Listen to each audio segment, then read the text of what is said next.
double checking. This is a Slimline SL-7X.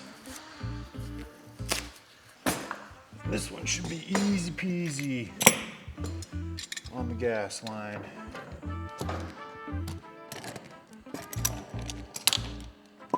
So for this one, we shouldn't need any special fittings or anything. Should just be able to take this cap off and have no gas coming through. There's not. So now we will take the red head off of the flex line, hook that up to this, and then connect it. It should be good to go.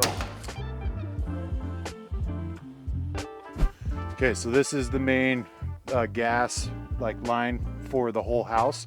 So this one is the inlet pressure. Comes to here, tees off, goes through a regulator, so it drops all the pressures down to 2 pounds for each appliance. So you can see range, so the oven, fireplace, backyard barbecue, dryer, another dryer, water heater, and then you have your furnace. So if they're all like this, they're all off. So we'll come turn on the fireplace one. So now we should have gas at the unit. We are good. So now we can hook up this gas line.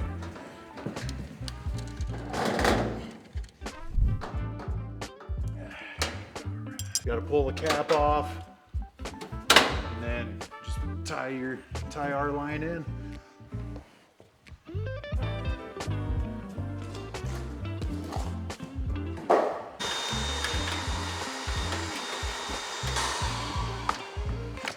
So you can only get so much with the vacuum, so I keep microfiber cloths. Just after you vacuum it, give it that final once over. Getting the batteries put in the remote so we can test fire it, make sure everything's gonna work.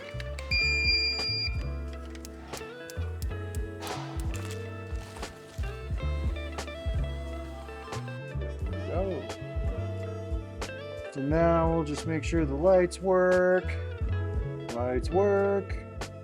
And then we'll turn it off and put everything in, put all the refractory in the logs, the rocks, and then we'll do a final wipe down, clean the glass, and then fire everything off, make sure everything works.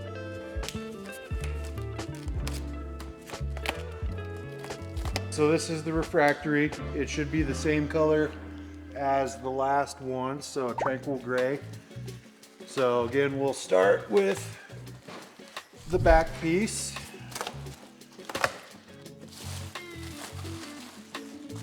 So here's the back piece. And these are nice because from the factory they give you little grooves that everything sits on and lines up in perfectly. So there's no real wrong way that you can put these in.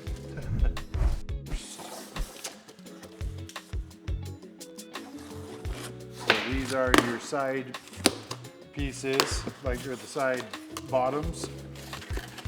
So they're a little thicker, so it brings the side refractory up so it'll sit where it needs to be. One for each side, just like that. And now the refractory will sit perfect and line up in the back right here, just like that. So there's the sides. And sometimes there's a little trick. You take one of the sides out, you can get it set up in here, and then just hold it up, and then you can slide your side piece right back in. Just like that. All right, now we're ready for some logs. 5-piece log set, as opposed to the bigger ones come with 6 up to 8 logs on the bigger units that we have. And again, a bunch of packaging to make sure nothing gets broken.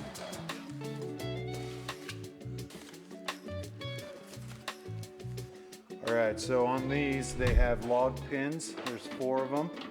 So one of them will fit on these 2.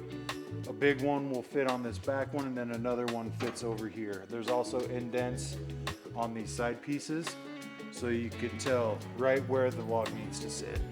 So I always put that side in first, and then bam, fits right in there, perfect. And this one, got your pin or your pinhole right here. Just line that up and it'll sit down, seat in there perfect. And this is when I like to put in some embers so you don't have to take the smaller logs out. Spread some of these. Nice even layer.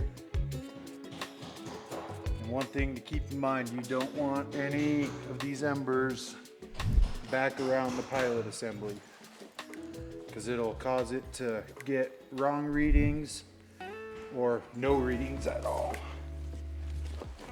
But to get them out the way, just get a small screwdriver and just kind of brush them out. Okay, now we'll put some rocks in.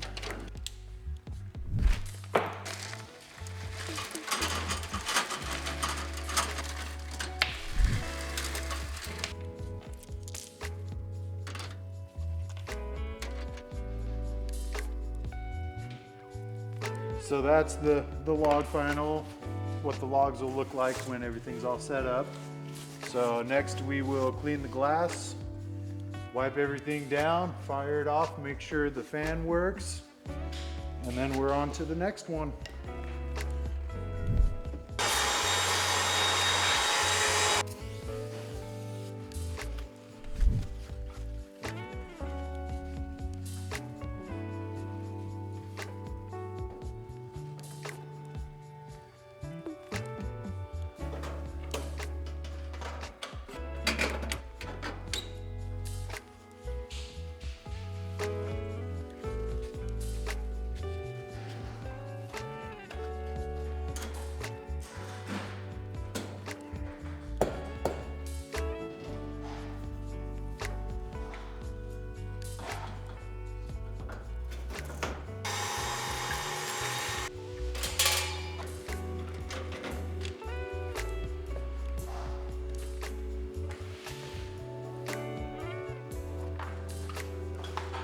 All right, thanks for coming along with me while I'm setting up some fireplaces. This one, like we were saying, is the SL-7X.